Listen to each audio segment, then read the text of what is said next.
Good morning, everybody. Happy Tuesday. We have an amazing show for everybody today. What do we have, Krystal? Indeed, we do. I'm doing the show remotely because my kiddos had first day of school, so I had to be mommy first this morning. But we nevertheless have a wonderful show for you. We have some really interesting stories, I think, about the state of our culture and our nation, starting with numbers on real estate and especially apartment buildings and a potential coming reckoning. So we will get into all of that. Also, some fascinating new numbers from Gallup about the widening polarization and divides between the two parties on a whole variety of issues. Kind of interesting which issues have become the most divided over the past number of years. We have a potential new opponent of Joe Biden in the Democratic primary that the media is actually taking seriously. We'll tell you about that. Possible huge breakthrough in terms of what is being described as the holy grail of energy. This is something we covered before. They've been able to recreate that fusion energy generation. So we'll break that down for you. And it seems that more and more employers, including the federal government led by Joe Biden, are pushing their workers back into the office after quite a while where workers have been working more remotely and hybrid. So we will talk to you about what all of that means. Before we get to any of that, though, thank you guys so much for what you've been enabling in terms of our interviews. Really enjoyed getting to sort of spar a little bit and press one of the Biden representatives that we had on set yesterday, which is something we honestly have never really been able to do before. It's true.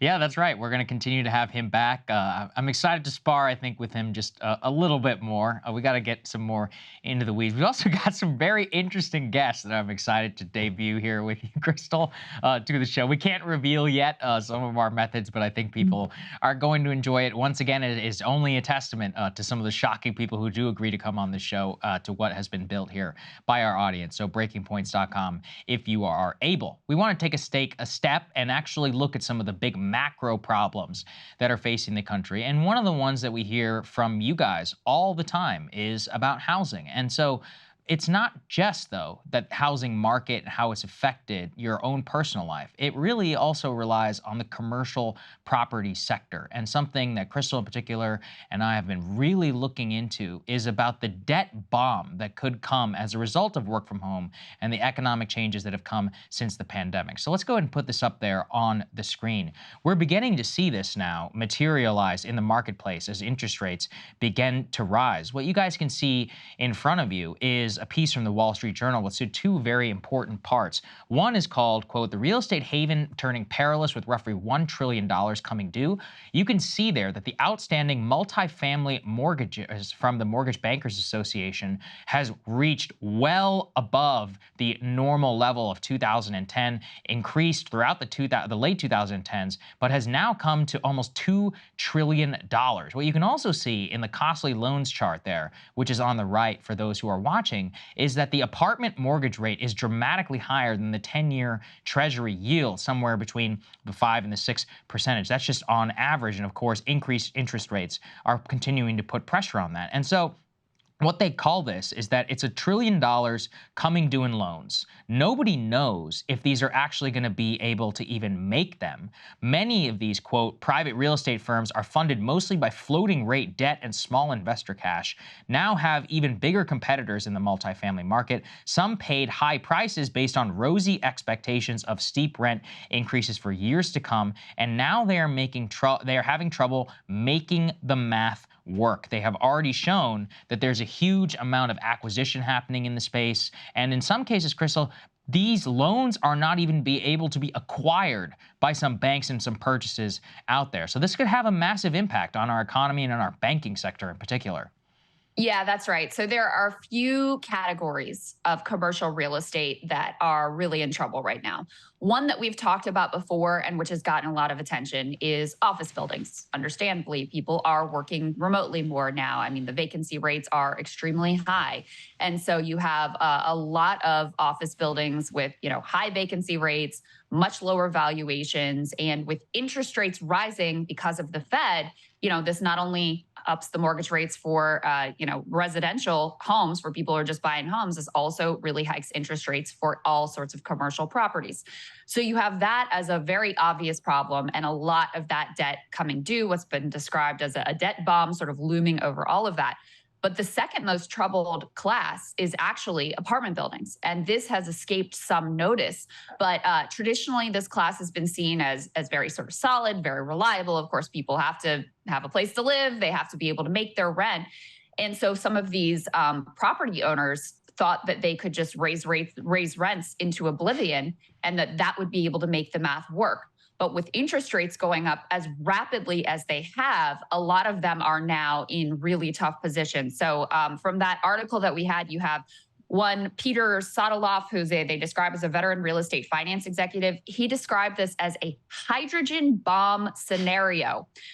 You also have some indications that even more sort of solid, long-standing groups in this space that are having trouble. They say some veteran real estate investors that weathered past storms look vulnerable. Veritas Investments, one of San Francisco's largest landlords and partners, defaulted on debt backing 95 rental buildings during the past year. It stands to lose more than 1/3 of its San Francisco portfolio as a result. So obviously, if you've got landlords that are struggling and that are trying to pass the buck on to their tenants, trying to hike rents, that's going to be a huge issue.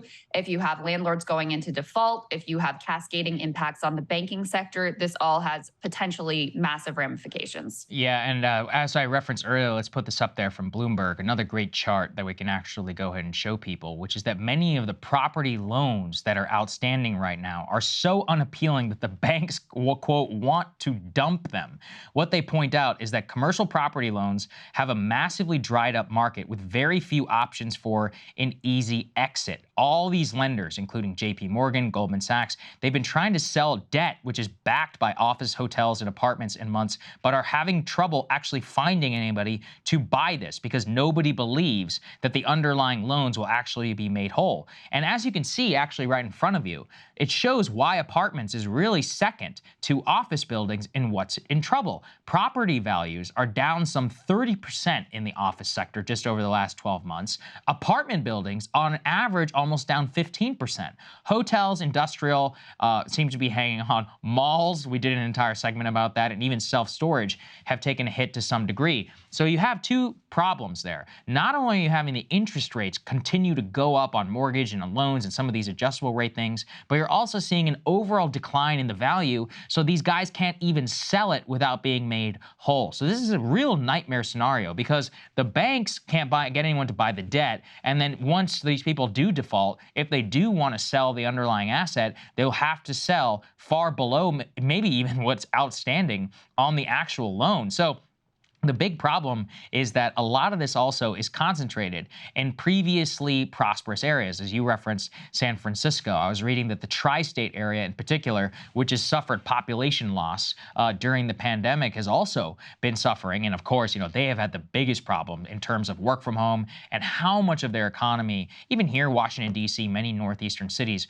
relied on office culture. I think it relates to remote work block that we're going to be doing later in the show. But, the economic changes here could have a serious effect as all these loans come due. And we already know, Krystal, that the bailout calls are going to be coming soon. There's just no way they're going to be able to take this laying down. And I think that's why we're trying to prep everybody for it.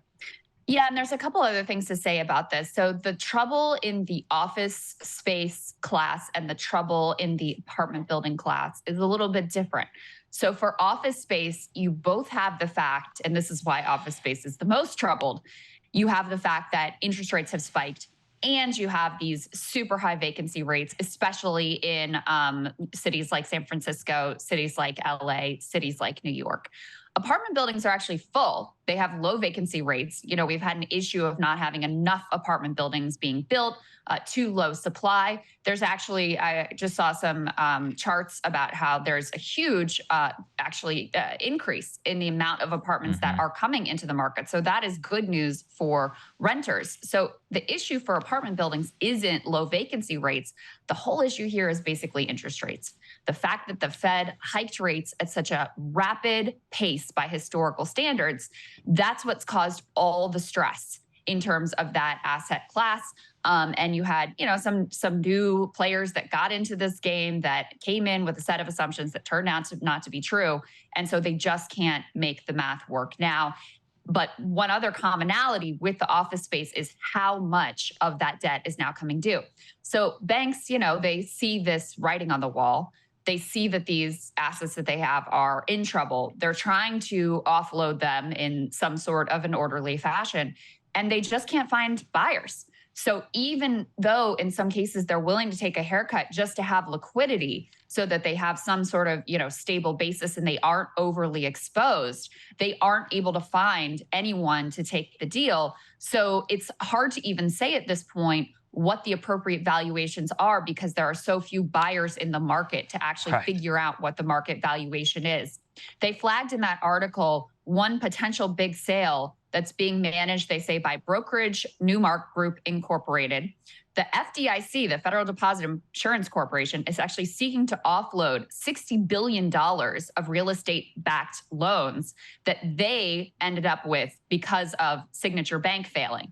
So FDIC ended up with this, $60 billion in real estate-backed loans that they're now really trying to offload. So that's going to be one indication of exactly where these valuations are, since they kind of have to get rid of the assets that they have. Yeah, and this is all, like I said, it's going to be looming over the economy. It's going to affect bank stocks. The banks themselves are very much paying attention to this. Put this up there on the screen. This is a quote from the Goldman Sachs CEO just from a couple of days ago. He says, quote, "There is no question the real estate market, in particular commercial real estate, has come under pressure." That came directly as his own bank is trying to unload hundreds of millions of dollars worth of loans from his actual portfolio and trying to sell it off. So there you go. Everybody keep an eye on that, because you can certain that if they do fail, they'll have their hat in hand coming here to Washington asking for money. But speaking of money and of real estate, it's weird because while the commercial sector is not doing well and there's all these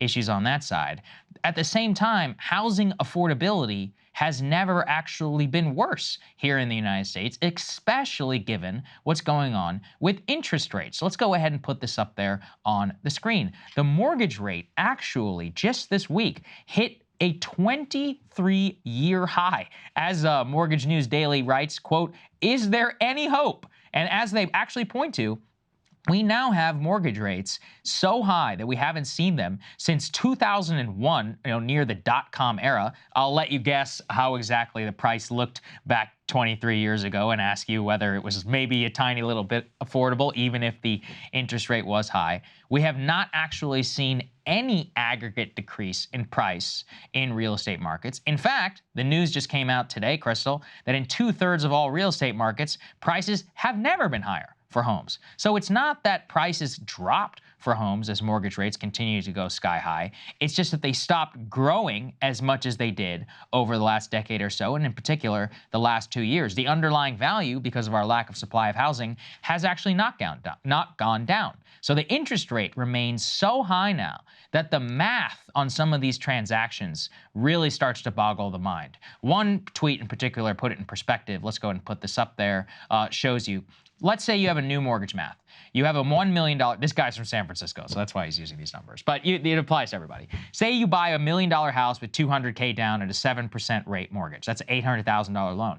Over the first 3 years, you will pay $193,000 on this loan, $5,322 a month. That's a lot of money.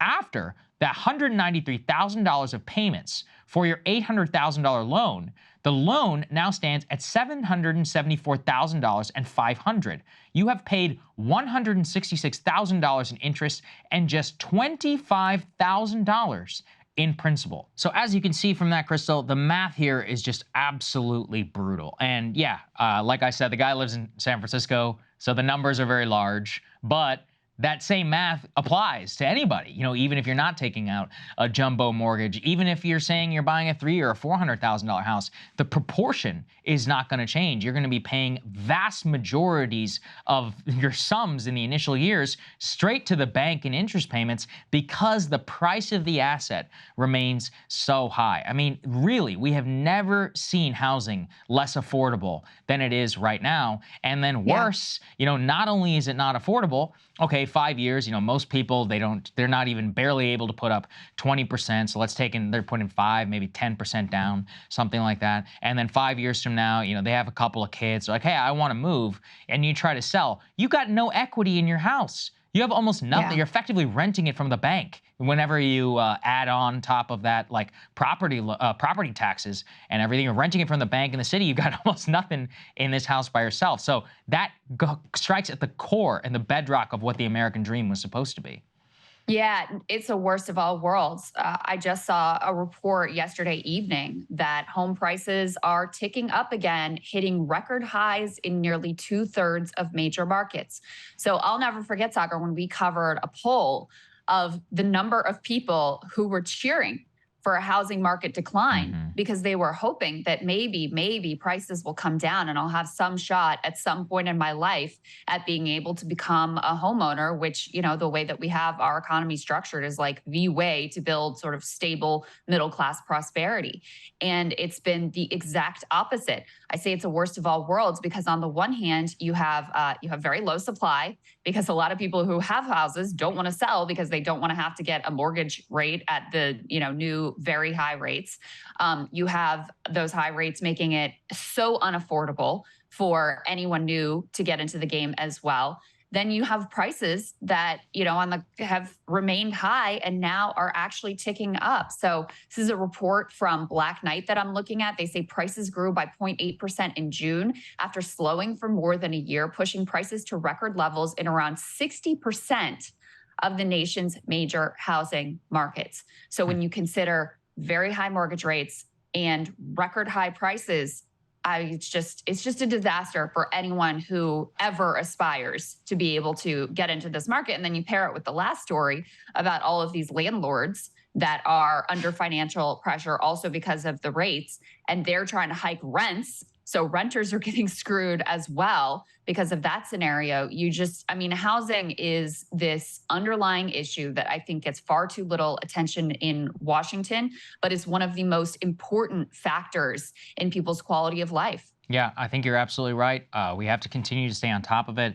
This is one of those where, we hear from everybody, and it's downstream of a lot of things. When you got no property, that means you have no real equity, in terms of society. A lot of it drives political participation.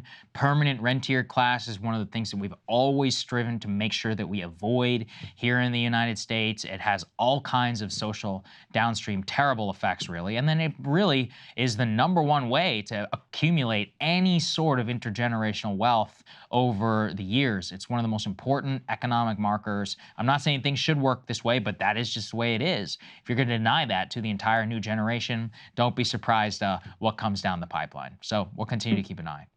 Yeah, absolutely. At the same time, we've got some really fascinating new numbers from Gallup about just how the two major political parties, how the base of those parties feels about a whole variety of issues. And the fact that over the past number of years, there's been a growing divide on basically all of those issues, but some a lot more than others. And the ones that are a lot more than others are kind of revealing in and of themselves. So let's go ahead and put this up on the screen from Gallup. They say here you've got changes in partisan gaps on selected issues. And let me just explain what you're looking at here for a minute, because I found this presentation a little bit confusing. But you have on the left side, it explains what the issue is. So federal government has too much power. Human activity is main cause of global warming. Completely or somewhat satisfied with K-12 education in U.S. Abortion should be legal under any circumstance. And they tested a whole lot more of these. But the ones that we show here are the issues where the divide is the largest. So federal government has too much power. That was the category where the divide was the absolute largest. Then global warming, then how you feel about K-12 education, then whether abortion should be legal under any circumstance. They say in this article that political polarization since 2003 has increased most significantly on issues related to federal government power, global warming, the environment, education, abortion, foreign trade, immigration, gun laws, the government's role in providing healthcare, and income tax fairness. They go on to say that polarization has remained more or less the same on certain moral issues and satisfaction with the state of race relations. Let's go ahead and put the next graph that we have up on the screen so you can visualize a number of these as well. So you can see here the graph between how Democrats feel about these issues and how Republicans feel about these issues. So you've got, pretty wide divide there between those who believe that government should ensure everyone has health care. The next one is about protecting the environment has priority over energy development. Very wide divide there too. Wide divide on gun laws, one wide divide on global warming. Another one on global warming, abortion, federal government has too much power. That one is really interesting because you can see the way that basically, around 2010 with Obama and the rise of the Tea Party, Republican sentiment that the federal government has too much power really spikes. And Democrats have been going in the opposite direction. They've been, feeling less concerned about the federal government having too much power. And then you have a widening divide also on the government should do more to solve the nation's problems. I'll tell you, Saagar, the one of these that I actually found in some ways the most interesting was about foreign trade. Because I don't know if you caught this, but foreign trade is opportunity for economic growth. Back in 2003, Republicans and Democrats basically felt the same way about this. It was like 50-50. So 50% of Republicans were like, yes, foreign trade. 50% of Democrats were like, yes, foreign trade, roughly. Since that time, the Democratic number has actually skyrocketed. Democrats now, 74% of them say that foreign trade is an opportunity for economic growth. Republicans have more or less remained flat. It has ticked down a little bit, but they're now at 49% that say that foreign trade is an opportunity for economic growth. And to be honest with you, it was sort of surprising to me. This was an issue I would have guessed that both parties became more skeptical of foreign trade. The Republicans became a little bit more skeptical of foreign trade, but the really, notable numbers here are how the Democratic numbers have just absolutely skyrocketed. And I can only attribute it, and a lot of these polarization numbers I just attribute to the way that Trump shapes so much of our politics.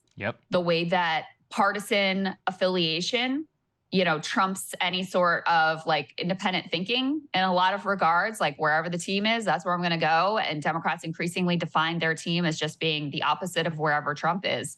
And so if you look at a lot of these numbers, that's kind of the dynamic that you see unfolding, in my opinion. Yeah, it's actually very unfortunate because you can actually see the split on foreign trade happen almost exactly around 2013. But there's also a big educational polarization element to this. I could tell you, you and I, we both came through econ programs in college. Any basic econ program in college, they're going to hammer something into your brain. They're like, trade is good, foreign trade is great. It's about net economic benefit. It's about this.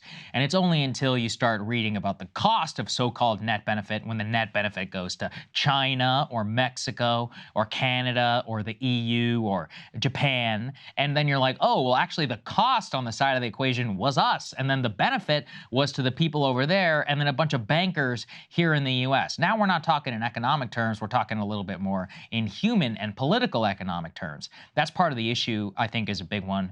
Education polarization really has its fingers all over this. And, you could actually really make sense. But same with culture. And in some ways you can understand. If you're a Democrat in 03, we just invaded Iraq. Of course the government has too much power. But then Obama takes over, you start then, you slight dip-ish, I guess during the Trump years, you mostly agree with a lot of stuff that Biden is doing. You really weren't all that concerned about lockdowns or any of this stuff. These are things that you're mostly, aligned with-ish. So it's a lot of it comes down to like the topics of the day. I wasn't surprised by that number. The trade number actually was, probably the most troubling one to me.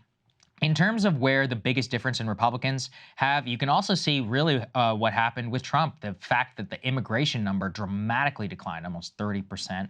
And also the quote, great deal or quite a lot of confidence in police. That's not actually all that surprising. I was actually a little bit more heartened around where some of the things where it seems people have become much more personally libertarian.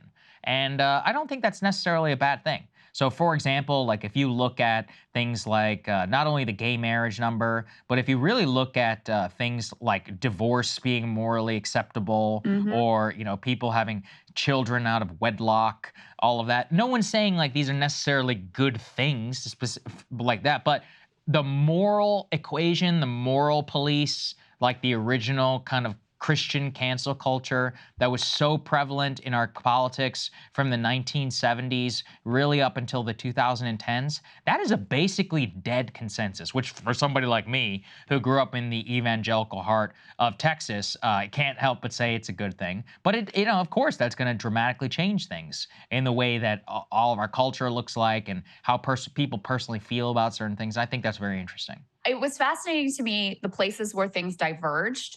Those places tended to be issues that have been put at the center of our debate in recent years. Immigration, huge divergence. How you feel about the police, huge divergence. Climate action, huge divergence. The nature and role of the federal government, right, which is really very, very sort of meta conversation, huge divergence. But yeah, it was also fascinating to me the places where the trend moved in the same direction. So even on something like favor death penalty in cases of murder, for both parties, the trend was actually downward. There were fewer people who favored the death penalty in both parties. Now, there's still a wide split. 73% of Republicans still do favor the death penalty. It's 37% of Democrats, but it moved in the same direction. Marijuana should be legal. That was a big one. Trend moved definitely in the same direction. Democrats are at 83%. Republicans are now at a majority, 55%, think that marijuana should be legal, which makes you realize how insane it is that it's not legal yet, even with the Democrat in the White House, but I digress. But the trend moved in the same direction. Same-sex marriages should be legally valid, same direction. Having a baby outside of marriage, morally acceptable. Divorce, morally acceptable. Sex between unmarried couples, morally acceptable. Satisfied with state of race relations. The satisfaction with the state of race relations in both parties actually declined. Yep. So in 2003, Democrats were, it looks like at about 45%, somewhere around there. Republicans were actually maybe like 55%. And then today, Republicans have declined down 40%. Democrats have declined all the way down to 23% in terms of their state of race relation satisfaction. But again, both parties moving in the same direction. And here's another one that's interesting. Favorable opinion of Cuba. Democrats all the way up now at 49%. Republicans also trending in the same direction at 35%. So it is fascinating that while on the core issues that have been the subject of a lot of cable news debate and a lot of political struggle over these past number of years, you see these increasing divides. But let me give you one more where the trend is in the same direction. Government should ensure that everyone has health care. Democrats now all the way up at 85% that say, yes, the government should guarantee everyone has health care. Republicans have also jumped up since 2013. They're now at 30%. So over the past decade, that has also moved in the same direction. So it's fascinating to dig into these numbers. The one, like I said, that the immigration, that there was a huge divide, didn't surprise me. Police, gun laws, whatever, that didn't surprise me. The one that I was surprised by the numbers on foreign trade. Yeah. Because I thought even on the Democratic side, post-Obama, given the energy behind Bernie in 2016 and again in 2020, and his skepticism of these bad free trade deals, including NAFTA, including TPP, I would have thought the Democratic numbers would be more mixed, but nope, not at all. Well, yeah, I think that's unfortunate. I mean, I think it also does come back to partisan breaks in terms of like base of the party. As it becomes more college educated, that's going to reflect. But that doesn't necessarily mean also the people who like do still vote Democrat who are working class. So there's still going to be some separation, I think, within that. But yeah, I mean, it certainly does inform a lot of what's going on today. That's why I thought we broke it down. Yeah, absolutely. All right, let's move on to this next piece, which I think is very interesting. So there's this Congressman, Dean Phillips. He's considered sort of a centrist-y Democrat in Minnesota. And he has for a while now been saying, Biden is too old, basically. And I think Democrats should look at their options in terms of the next presidential nominating contest. He's now making those calls a little more assertively and not ruling out the possibility of he himself jumping into the race. So let's take a listen to a bit of what Congressman Dean Phillips, Democrat of Minnesota, had to say. Democrats are telling me that they want not a coronation, but they want a competition. The New York Times poll from this week shows 55% of Democratic voters want some alternatives to the current people in the primary. 83% of those under 30, Democrats under 30, want alternatives, and about 76% of independents. So I just want to make my case. When are you going to decide? I think, well, let me get to my point. Okay. So if we don't heed... I've given you some room. Yes, you have. If we don't heed that call, shame on us.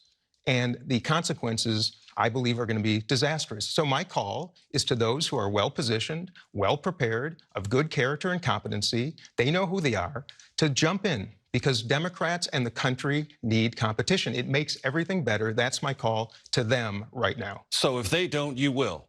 I'm not saying I will. Look, I think I'm well-positioned to be president of the United States. You do? I do not believe I'm well-positioned to run for it right now. People who are should jump in, because we need to meet the moment. The moment is now. That is what the country is asking. Would she, in your mind, be the heir apparent if, for some reason, the President of the United States were not to seek the nomination in 2024? I'm glad you asked the question, and my answer is really simple. Competition. As many people as humanly possible with the talent, the time, the energy, the ethics to enter a primary should do it. We have 12 Republicans as options for Republican primary voters. Right now, we only have 3 in the Democratic side. I believe in competition. We're the Democratic Party. Democracy means the freedom to make choices, and we don't have many of them. I mean, it's a real classic centrist pitch, because there's no content to it. It's just like choices. I like choices, which, listen, I agree. We should have democracy in the Democratic Party. Democratic voters should have the ability to evaluate the choices they already have by virtue of a debate that the president has said he's absolutely not going to do, and the DNC has failed to even, make any moves towards setting up. But, there's no critique outside of just like, hey, we should have choices, and maybe this guy is too old. I also think it's funny, Saagar, that no one knows who Dean Phillips is. No one has ever heard of Dean Phillips before in their life. He's like the most forgettable, unimpressive character you could possibly. I mean, this is not no offense to him, but this is like the most plain vanilla random congressman you can possibly imagine. And yet this guy gets taken seriously by the media, and the 2 candidates that are actually in the race already don't.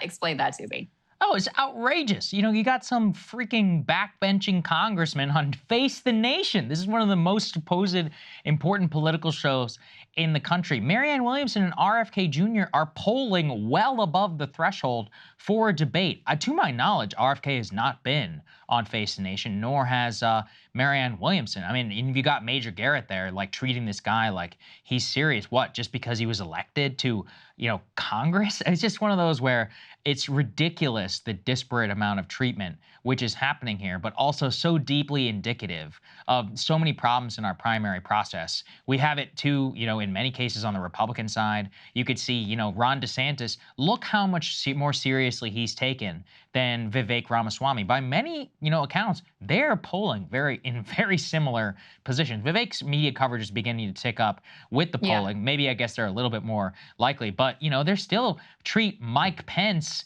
and Nikki Haley, people who are polled like 1-2% barely, as serious candidates. And then when you really put it up against people like Kennedy and Williamson, you're just like, this is insane, because Ramaswamy is polling around the same levels as RFK or Marianne. Same with many of the elected Republicans, in terms of who are, in many cases, polling even below them.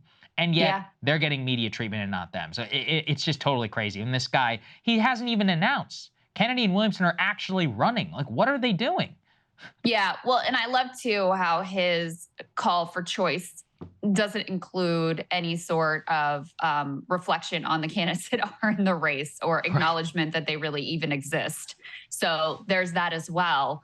But I mean, this has sparked some speculation. You see these pieces still pop up in the press of like, oh, donors are still evaluating their options, and maybe Biden is still going to pull out of the race, which I think is really fan fiction. And I mean, do you think there's any chance this guy actually runs? I find it very, very unlikely that he would actually jump into the race. I feel like he just wants to sort of make a little bit of name for himself and a little bit of waves in the press right now. Yeah, it's possible. I don't think most people are going to care, really either way. But I mean, I guess here's the only pro case for doing this. By getting people like him to say it in mainstream media, and saying we should have a debate, we should have some competition, maybe they'll wake up to the fact that there already is competition, and it could actually lead to something. But I'm not going to hold my breath. It's such a stupid, it's such a stupid view into how these people actually view democracy. I think that's a good point, though. I think that's a good point. It puts it on the table. I mean, it's silly that it has to come from a backbench congressman that nobody's heard of. But that is the way Washington works. When they say there's no serious candidate in the race, it's partly because you have, people who have not been held elected office in Washington, D.C., who are the ones in the race. So they find it more difficult to dismiss someone who is a member of Congress who, even though he doesn't have any ideological content to his critique, is at least standing up for the idea that there should be some democracy and that there should be some choice, a notion that overwhelmingly is held within the Democratic base. I mean, we're about to go over some of the numbers with young people and Joe Biden, the way they feel about this. I mean, they just, by huge numbers, want a different candidate, are backing other candidates actively, want to see debates. But this is really the reality within a lot of the Democratic base. So, potentially if you have more people who make some waves like this, maybe a dam will break and maybe there'll be more pressure put on Democrats, or at least a light shined on their hypocrisy of running around talking about how much they care about democracy and at the same time doing everything they can to block the actual democratic will of the people. Yeah, well, why don't we go ahead and get into the younger voters? Yeah, so this actually jumped out at me in the last New York Times Siena poll of the Democratic side of the race. I was digging into the crosstabs, and the numbers for Joe Biden among young people, 18 to 29 is the demographic category, are just really rough. Let's go ahead and put some of these numbers up on the screen. Here's his approval rating by age group. So both in this one, both 18 to 29 and 30 to 44 in the 30s. So 18 to 29 is at 36% approval, 30 to 44 is at 34%. And then the numbers get better as they get older, although none of them crack 50%. Let's go and put the next one up on the screen as well. This could give you some clue as to why 18 to 29-year-olds are not falling in love with Joe Biden here. 64% say that the economy is poor. They rate economic conditions today as poor. 27% say only fair. And then you have, a very small single-digit numbers saying it is good or excellent. Let's go ahead and put the next piece up on the screen just so we can lay all of this out. Now, this was what initially caught my eye. They asked, okay, if the election for Democratic nominee were today, and this was among Democrats who are 18 to 29 years old, who would you vote for? Joe Biden gets about a third of the vote of young people. RFK gets 13%, Marianne gets 27%, and don't know is 26%. So if you put RFK and Marianne together, they are polling way higher than Joe Biden among 18 to 29-year-olds. And then you still have a quarter of the electorate that says, I don't know. So for Joe Biden, the president, to be getting 1/3 of young people behind him, now you can see why he's making some moves on student debt relief. Let's put the next one up on the screen. Regardless of who you prefer in the Democratic primary, do you think the Democratic Party should re-nominate Joe Biden? Again, this is among 18 to 29-year-olds. 17% say nominate Joe Biden, and 80% say nominate a different candidate. So listen, I know people say, oh, young people, they don't show up to vote, et cetera, et cetera. It's actually not true. In recent elections, that demographic, 18 to 29, has been showing up in much higher numbers than they historically have. They were really key in the midterm elections in forestalling a red wave. They've been energized in general in the Trump era. They were absolutely essential part of the Joe Biden victory back in 2020. And they have a scathing review thus far of the Biden administration and are actively evaluating other options to include, other candidates in the Democratic primary race and also potentially Cornel West in the general election. Yeah, when you add in Cornel West to this, you really see the young voter problem that they have and why they freak out about it. And also, I would remind, because the election was so close, if you just give margins just a little bit, both on young people, old people, black people, Hispanic, wherever, by taking others for granted, you're putting yourself in a very vulnerable position. And also, Biden doesn't even make an effort to speak to people. The president today is in Arizona, and I saw that he was going to sit for an interview. I said, oh, that's great. Maybe he'll get a question about about Hunter Biden. It's with the freaking Weather Channel. That is that's who he's decided to sit with in Arizona. Listen, I'm not, I don't want to denigrate my colleagues at the Weather Channel. I'm sure they have some great questions to ask him about the heat wave, and that's awesome. But, the fact that that's the only one that he's going to be doing, or has done now, actually in weeks, as an actual interview, we all know what's going on here. He makes no effort to either reach out to people, to reassure people. That's why only 17% of the young people even want him to come. In terms of the people who are speaking to their interests, you've got Kennedy, you've got Williamson, you've got West, people who are actually making an effort. I mean, I see it all the time in terms of people who are younger and not as engaged in the political process, and they have no faith. I don't think it's a surprise that his approval rating is really only high-ish amongst people who are over 60 and very much more traditional in their political beliefs. So it's a problem really of his own making, and they can continue to ignore it for as long as they want, but eventually that bill's going to come due. I don't know when. I keep saying it. It could take it could probably take 2 decades or something like that for it to truly materialize. But, don't let anybody say that nobody wasn't talking about it from the beginning. I mean, listen, think about how much they denigrate Marianne. Remember what Karine Jean-Pierre said about her from the podium? Just so snide and sneering, dismissive, filled with contempt as she tried to artfully deliver her pre-planned joke and still stumbled over it. And Marianne is almost tied with Joe Biden among this demographic. Just think about that. Think about the way that she's been shut out and the level of dissatisfaction that there has to be, that they are searching for an alternative that the media will not present to them whatsoever. I think that's remarkable. And, I dug into some of the what's the issue set for young voters? And does it look a lot different than the issue set for older voters? And it really doesn't. I mean, it's the economy. It really ties in with what we were talking about earlier with the housing numbers. This is a generation of people, really now 2 generations of people who are looking at the landscape. They're like, I'm never going to be able to own a house. I have no idea how I'm going to afford to have a family. I'm crushed under this student debt load. I am worried about the climate, and I don't see you taking the action that I think that you should. And so they are justifiably very dissatisfied with what the Biden administration has been able to do for them in terms of just their material reality, being able to imagine themselves in a stable, prosperous, solid middle-class life.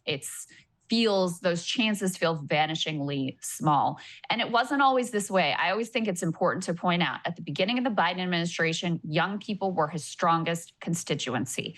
At the beginning, they were very hopeful. They voted for him in huge numbers, very supportive of what was done in terms of pandemic relief, and, some of the student debt forbearance and some of those early programs. But now, as all of that has been stripped away and you're left with, inflation, you're left with this housing market, which is crushing to people, it's no surprise that it's not that they're voting Republican. They're just, disgusted with this Democrat. They want a different Democrat, or they're open to a third party. Yep. And look, we'll see how it works out for Joe Biden come 2024. Personally, just don't think it's going to work out all that well. Okay, let's go to the next part here about fusion. We've talked about the LK99 superconductor, and we've got some more news on fusion, which is kind of the holy grail of power, of recreating the core of the sun, which I think is pretty cool whenever you say it out loud. Let's put this up there on the screen. U.S. scientists have now actually repeated and replicated the fusion power breakthrough, which excited the world just last year. As a catch-up, it has achieved, quote, net energy gain in a fusion reaction for the second time, fueling optimism that progress is being made towards the dream of limitless zero carbon power. Physicists have sought since the 1950s to harness the fusion reaction that powers the sun. Until just December of 2022, no group had ever been able to do it in terms of energy from the reaction that it consumes, which is known as ignition. So, researchers at the federal Lawrence Livermore National Laboratory in California, who actually achieved this ignition last year, repeated it on July 30th, producing higher energy output than actual input. Now, there's still quite a long way to go. And just if anybody's interested in the mechanics, quote, achieved by heating two hydrogen isotopes, usually deuterium and tritium, to such extreme temperatures that the atomic nuclei fuse, releasing helium and vast amounts of energy in the form of neutrons. Really fun to have this actually happen right after the movie Oppenheimer. And what they talk about is that it is, quote, one of the most impressive scientific feats already of the 21st century. And if they can not only continue to replicate the experiment on a consistent basis, but then try to make it cost-effective, scalable, and of course safe everywhere, it could unlock, of course, literally quite like limitless energy and allay a lot of the concerns that we have and change superconductors if that technology all works out. So it's a really exciting time, I think. And it's always important, look, everyone hears about crazy breakthroughs. I even said this on the superconductor. You got to wait for replication. We're still waiting on that, by the way. But when you do have at least one, verified instance of this happening again, you could say, hey, maybe in a decade, it'll get to prototype stage. And I know that that's very frustrating for people to kind of take in that timeline. But, it's like energy wasn't built, Rome wasn't built in a day. Like oil took, decades really to catch on really from its discovery. So these things move at a slower timeline than we might want. But that doesn't mean that 30, 40 years from now, we won't be living in a very different reality. Yeah, so to put this really simply in terms of the science, so, if you saw Oppenheimer, that was all about splitting the atom apart. That's fission. This is fusion, which is taking two atoms, two lighter atoms, and making them into one. So it's sort of like the opposite of the nuclear reactions that we have been able to achieve for both good and ill. So in terms of what this would mean, based on, we covered the original ability, the original test case where they were able to achieve this sort of increase in energy, which is like the gold standard for proving this out as a concept of something that could potentially work for energy generation in the future. They say these reactions emit no carbon, produce no long-lived radioactive waste. That's obviously an issue with nuclear power. And a small cup of the hydrogen fuel could theoretically power a house for hundreds of years. Also, in a hopeful sign, this replication of the initial experiment, they were actually able to generate somewhat more energy than they were the first time around, which moves it one step closer to, being out of the lab and into some sort of a practical application, because that energy loss in terms of, if you're able to actually produce this on a commercial capacity, it's still a very, very, very difficult challenge to solve. But the fact they were able to increase the amount of energy that they obtained here is an encouraging sign. So want to temper expectations, like you were saying, Saagar, it's still a long time before they'd be able to figure out how to make this use for, commercial applications or household applications, et cetera. We are a long way from that. But the fact that this wasn't a one-off, that they were able to recreate it, is really exciting and very encouraging. Yeah, the jump from the theoretical to the engineering side is kind of interesting. So right now, one of the ways that they achieve it is through lasers. And one of the only reasons they can do it once a day is because the laser needs to cool down. The problem is that to actually make this scalable and commercially viable, you can't just use the laser once a day. You have to use it, quote, several times a second. And so getting from a point where you can use it once a day to several times a second sounds like a little bit of an engineering challenge in order to try and make this commercially viable. Who knows if we'll ever even be able to get there. But it certainly does sound cool. And what the researchers are pointing to is like, once you've got viability and you start to move things into the realms of like material science, engineering, and all of that, it's not that it still can't fail. It's just that things, it's like another step forward in trying to make this technology actually move forward. That's why I think it's particularly exciting. We see a lot of the same issues in nuclear power. One of the bigger problems is around cost, and it's largely because we don't have the capacity to scale, largely because of commercial factors in terms of design, and things don't have economies of scale developed because there wasn't enough investment, and a lot of it was allowed to like rot on the vine over the last 50 years. So scale and the ability to implement on a cheap or relatively cheap and consistent basis is the most important thing. Maybe we'll see it. I don't know. I don't know if we'll see it in our lifetime, but I hope so. Yeah. Yeah. Well, just to give people a sense of the time frame that we could be talking about, this fusion reaction has been posited as theoretically possible since literally the 50s. They've been working on this, and it wasn't until December of last year that they were finally even able to demonstrate in a lab under ideal conditions the reaction that they have theorized for, 70 years. So, will it take another 70 years to get out of the laboratory and out into the wider world? Impossible to say, but just to give you a sense of the time frame that it took even to get to this initial step and then their ability to recreate it. Yep, that's right. All right, guys. One more cultural phenomenon that we wanted to take a look at, because this is coming down from the White House. There seems to be a major push really happening right now to get workers out of their homes and back into the office. Of course, this is largely applies to white collar workers, blue collar and service workers. Never had this luxury, but nevertheless, let's put this first part up on the screen. President Biden is pushing to end remote work era for federal government employees. He's calling for his cabinet, according to Axios, to aggressively execute plans for federal employees to work more in their offices this fall after years of working remotely. This is the Biden administration's most overt push yet to get them back to their offices, a dynamic that many businesses have struggled with as Americans are rather enjoying their remote or hybrid work situations. But there's been political pressure on the White House to curb remote work that's come primarily from Republicans in Congress who blame remote work for delays and backlogs. On the other hand, Democrats and advocacy groups and unions largely blame lack of funding for the backlogs and cite telework as a key tool in recruiting staff. I think there is something to that because we've seen workers willing to take lower salaries if they get that flexibility in pay. You also had the DC mayor, Muriel Bowser, who's very concerned about her city, which we can attest to the fact is a lot emptier than it was pre-pandemic.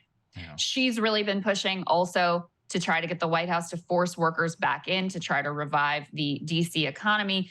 She said recently, we need decisive action by the White House to either get most federal workers back to the office most of the time or to realign their vast property holdings for use by the local government, nonprofits, businesses, and any user willing to revitalize it. Because Saagar, I mean, just like the office space all around the country that we were talking about, which has huge vacancy rates, the federal government now, with so much of their workforce being remote or at least hybrid, much of their office space is also completely vacant. So the city of DC is like, listen, hey, if you're not going to use it, at least let us try to get a business in here or something going on because, this is killing us downtown. Yeah, I mean, here's the thing. I have sympathy with people who want to work remote.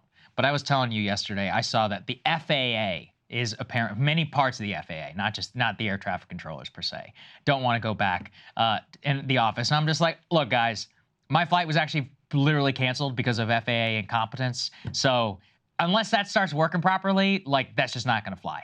And so I think that whenever it comes to federal workers and all that, I don't really care about the state of Washington, D.C. Although I do think it's pathetic how badly things are going down the tubes here. I don't think that's the federal government's fault. A lot of that has to do with Muriel Bowser and, of course, the people who live here who decide that this is the hellhole that they want to live in. Put that aside. I also think, though, that this does show and signal how coercion on workers is almost certainly we're almost certainly entering that era when you combine it with other companies that are also doing this as a result of both city pressure, rising interest rates, and then frankly just a totally changing business environment. Things are not only they're not returning back to normal per se, they're entering a new era where a lot of the zero interest rate phenomenon and all that, and I'm talking specifically of the business world and your ability in order to float a lot of stuff on debt, a lot of that is going away. And I think we kind of see that with the Zoom announcement. That one more than anything and any other company that we've seen call people back into the office. Yeah, but let's put this up on the screen. So Zoom, the product that I am actually using right now to come to you live from my house, and which millions of office workers have been using for their meetings during the pandemic era. Zoom is now calling their employees back to the office. Now, this headline oversells it, in my opinion, a little bit because they are requiring their workers to be on site 2 days a week. A hybrid approach, they say, is most effective for Zoom. This is per a Zoom spokesperson because it will be in a better position to use our own technologies, continue to innovate, and support our global customers. However, when you have the bedrock of the work from home infrastructure, when you have that company saying we want our employees back in the office, I do think it is a sort of sign of the times. Now, let me give you the other side of the equation, which is, remember, Saagar, we covered how actually the workers who liked remote and hybrid work the most were like the managers. It was the boss class. They've been enjoying it the most. And so that may actually make it so that the trend back into the office is slower, because the people who have the most power within the organization are the ones who are, most reluctant to give it up. I also pulled, there's some new research about the impact on productivity of workers working remotely. This is from Economist Mag. They compiled a number of studies from recent research. Let's put this up on the screen. I think we've got this for our last element. But they found that some of the original research seemed to indicate that work from home actually made workers more productive, that they got more done. There's now some updated research that shows the opposite impact that, some of these employers are leaning into, of like, now we've got studies that say it's actually makes you less productive, so we want your butts back at the office. But there's also a lot of research, and to me, this is what's most important, that work from home and hybrid and just having choice in your work situation creates much happier employees. Like, employee productivity is not the end all be all. Now, if there's critical functions that need to get done with the federal government, et cetera, like, obviously you have to take that into account. But I think it's also important that we take into account how people's lives are and their work-life balance and how much they're like enjoying their situation. And because you have very clear numbers that people like remote work, they like having the choice and flexibility, they are willing to take pay cuts in order to maintain a hybrid work environment. I do think this trend is here to stay, because you're going to have companies that are competing for workers based on how flexible their work from home or hybrid work schedules are. Yeah, and look, as I said, I think it's complicated, and the managers, of course, like it for a reason. I think there's a lot of cultural reasons also why work from home may actually not be beneficial to people who are younger and who are entering the workforce. So there's actually quite a lot to be said in terms of productivity and all of that. I don't doubt that really for a second. I've always believed like less or more flexibility, less rigidity around some of these things in many cases is the best key to actually unlocking things, specifically in a white collar environment. And obviously all of that is going to be different when you're talking about people who work blue collar, who are like, what the hell are you guys even talking about? This is a completely luxury conversation. I always try to remember them too, because so many of them didn't have the luxury of working from home. They were going to work throughout the pandemic. They never stopped. They still had to deal with all the inconveniences of the COVID restrictions and problems. And if anything, they're the ones who've been hit worst, by this entire thing. Their wages have not kept up with inflation. They still have to commute. They don't have the luxury of being able to move to a town with nicer weather and all of that. So you always got to keep them in mind when we're talking about this. Sure, but that doesn't mean that, what we should be aspiring to is bettering their situation, not making things shittier for the white collar workers, which is why, the UAW I covered yesterday, their potential strike and their contract negotiations that are going on right now. One of the key demands there is better work-life balance, more paid time off. Obviously, that was a key demand of the railway workers. So, this should obviously should be done at the federal level, but we should also be encouraging and supporting those efforts at workplace by workplace and union by union to achieve those same benefits. Because there's some jobs that you can't do from home. You have to be there, but we should also be doing our best to consider the happiness and work-life balance of people in all sectors of our society, in my humble opinion. No question here. All right, Saagar, what are you looking at? Well, yesterday, I did a monologue about how Western sanctions have failed to deter the Russian war effort in Ukraine, how their failure has revealed that the United States, and specifically the Biden administration, have really revealed the declining say of America in the affairs of the world. That's more of a meta point, to which many people say, so what? How does that really affect me? Unfortunately for all of us, we're finding it out our hardest way whenever it comes to the price of gas. I'm sure I don't have to tell you this, because you already know. The price of gas is beginning to go up. The current average price across the United States is $3.82, rising already up 30 cents from just last month. Gas remains stubbornly over $5 a gallon in California, and high prices are dominating the western United States, Northeast, and also Florida. What's going on? It's actually directly related to a Biden failing foreign policy, and also relates right back to Russia and to Ukraine. In the last month, Saudi Arabia has teamed up with Russia to deepen cuts to global oil production, despite warnings from the International Energy Agency that crude markets are likely to set and tighten significantly in the next few months. The preliminary cut by Saudi Arabia and by Russia was then followed up with a news statement by just days ago by Riyadh that not only were the existing cuts staying, but that they would likely continue all through the summer to support higher oil prices and thus higher gas prices here in the US. Oil remains the #1 driver of inflation here in the US for a number of reasons. First, it is a product you need regardless of price. More importantly, it is a higher price and it is reflected across the entire supply chain.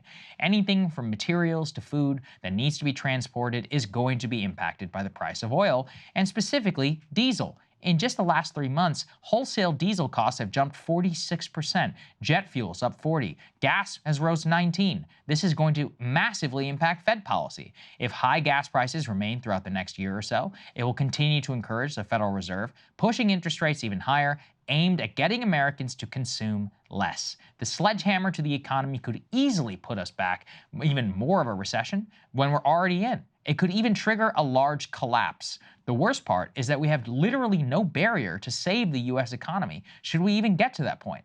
At the very same time that Russia and Saudi Arabia are voluntarily cutting oil, we are sitting bone dry with very little reserve. The US Strategic Petroleum Reserve currently is at its lowest level since November of 1985. Why? Well, for several reasons. One is that Biden actually began tapping the Strategic Petroleum Reserve all throughout 2022. I actually largely supported that action, even though I think it came far too late to actually have a meaningful effect on price. But the issue is that Biden expended so much of the SPR and had no plan to replenish it. Since then, the Energy Department has consistently said they have to delay the replenishment of the SPR because the market price of oil is too high.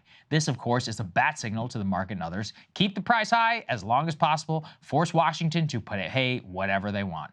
It is also a major point of foreign leverage that international oil producers have over the US. Just last week, the administration announced it is again delaying the SPR replenishment, leaving reserves extraordinarily low as we head into a season of likely even higher prices. This is bad because if we head back up to $5 or $6 a gallon, there's not very much left in the tank, literally, to release and lower the overall price. Overall, it shows that our foreign policy is leaving us incredibly vulnerable here, both economically and politically, at the hands of the Saudis and of the Russians. Already, international analysts are predicting that MBS and Putin are going to use the price of oil to try and hurt Biden's political chances before the election. That is almost certainly true, and honestly, it is his own fault. There was a moment 2 years ago when the price of gas was trending up, when some truly innovative policy action could have triggered more refining of oil, more domestic production. If you combine that with better foreign policy and coercion of Saudi Arabia, we would not be in this mess right now.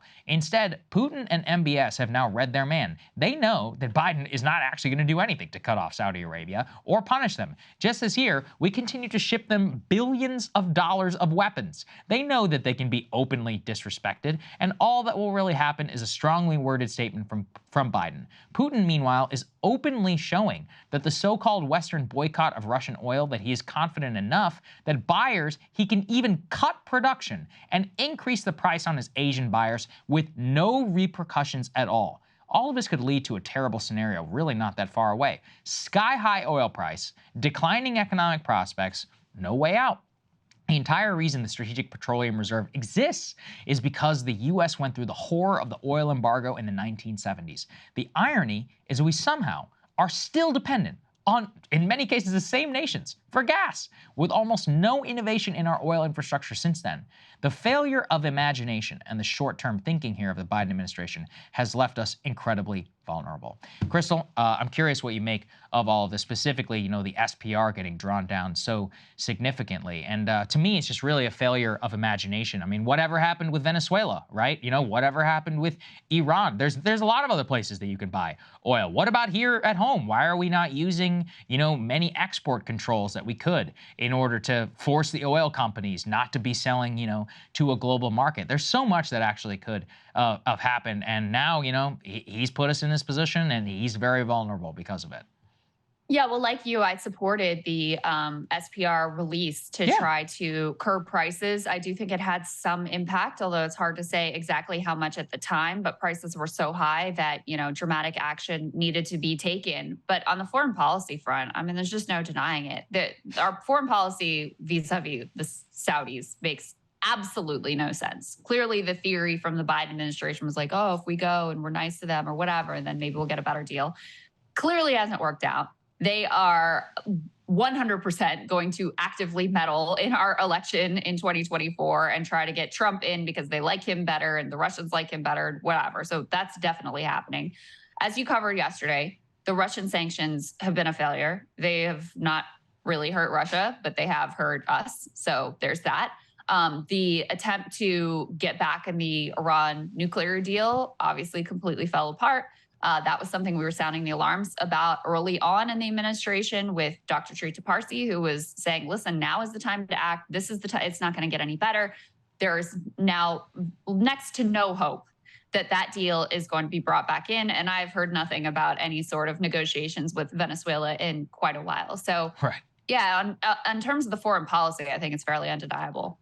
Absolutely. I mean, and look, and on the SPR piece, what we were referencing, just buying it on market price isn't the only option available. We talked with Skanda Amarnath a couple of times around how you can use the SPR to lower the price of gas. You can also use that as part of a strategic reserve. They didn't do anything creative. And now, we got nothing literally in the tank since lowest level since 1985. So, don't be surprised, if you don't actually try and plan for these things, then what the worst case scenario can easily come back to bite you.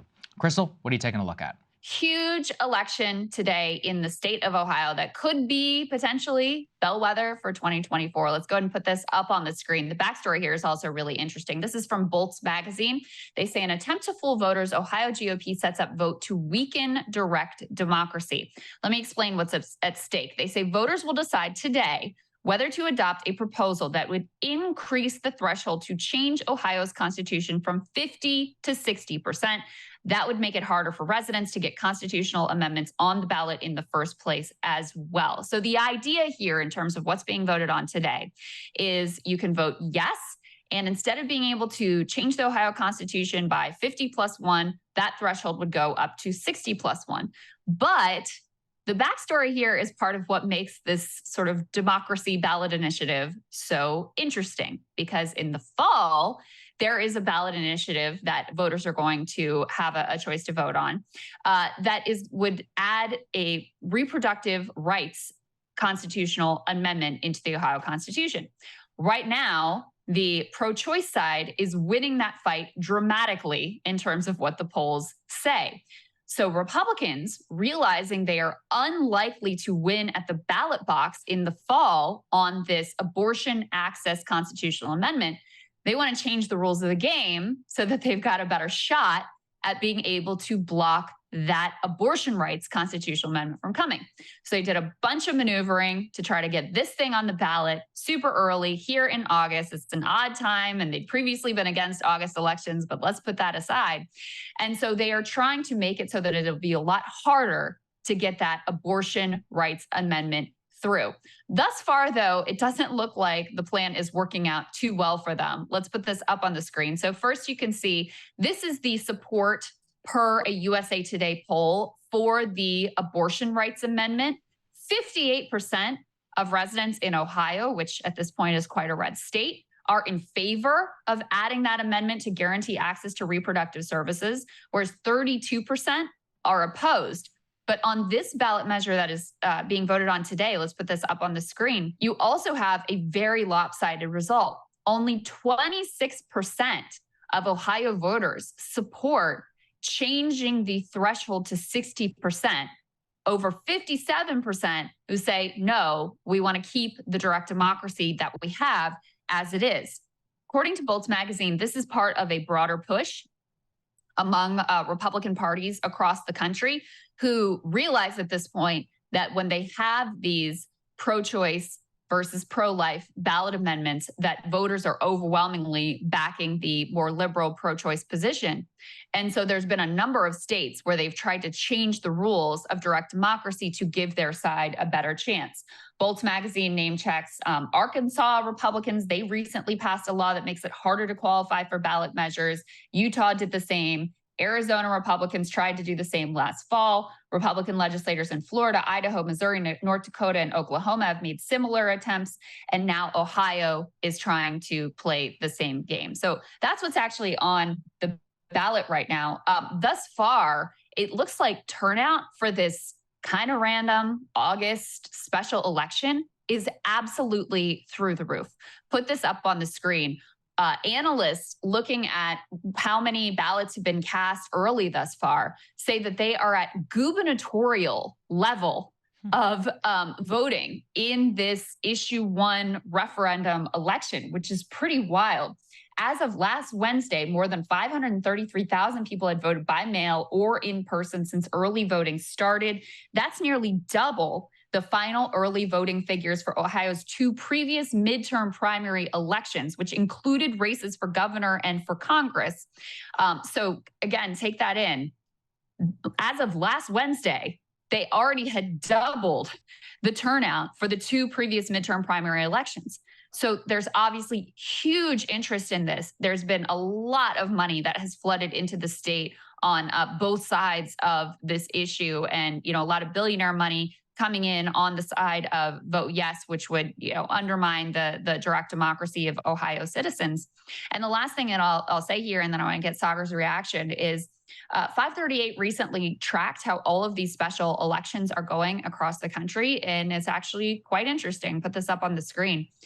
There has, in 2023, been a very lopsided result in favor of Democrats in these special elections. So even in districts that are overwhelmingly red, Democrats are narrowing the gap. But in districts that are purple, they are winning. In districts that are blue, they're winning by blowout margins. This analysis by 538 found that in 38 special elections held so far this year, Democrats have outperformed the partisan lean of the areas where the races were held by an average of 10 percentage points. They say romping in parts of the country that typically support the party while cutting down on GOP margins in red cities and counties too. So Democrats so far in the 38 special elections that have been held this year, outperforming by double digits. And I think, Saagar, it shows the impact of Dobbs and the overturning of Roe versus Wade has completely upended our politics, and it was not a flash in the pan. This continues to be a really determinative issue in terms of how voters are casting their ballots. Oh, absolutely. I mean, look, it's one of the biggest impetuses for people to actually go to vote, not only that we've seen in the midterms, but also off-year elections. It's interesting, too. We got a ton of mail after we covered what was going on in Ohio, asking us to promote this special election that was going on. People inside of Ohio. I mean, as you and I know, Krystal, it's very rare that people get actively engaged enough on these like off ballot, specifically like special election type things. And to see the level of input that we got from Ohio residents, I myself was like, wow, that's crazy. That's why I'm glad that you did a segment on it, because clearly people there are very fired up and know the exact stakes about what's happening here. Both sides getting very intimately involved. And if the pro-abortion side does prevail here, it will just be like another check mark about where things are trending, even in more red states like Ohio right now. Yeah, I mean, I do see this as a bit of a bellwether for people to show up on this, random August election for this one ballot initiative in huge, overwhelming numbers. And understand, I mean, as I just laid out, it's a little bit complex because this particular initiative isn't directly about abortion. But there's enough awareness and understanding, and it's been important enough for people to educate themselves to understand the implications of this particular ballot measure that it looks like there has been we already know that there's been massive voter turnout. And listen, you never know until the ballots are counted. But in terms of the polls, it looks to be a lopsided result. So wanted to make sure that people are paying attention to this because it can be a little bit of a canary in the coal mine effect for how people may vote come 2024. Yes, exactly. And also could be an indicator about polling, about what can be underestimated. The special elections pre-2022 ended up being very on the money in terms of Democratic turnout. So, at the end of the day, people actually voting is more important than any poll on earth. So we'll continue to watch it closely. All right, guys, thank you so much for watching, bearing with us, and we'll have a full show for everybody on Thursday. We're excited for it. We'll see you then.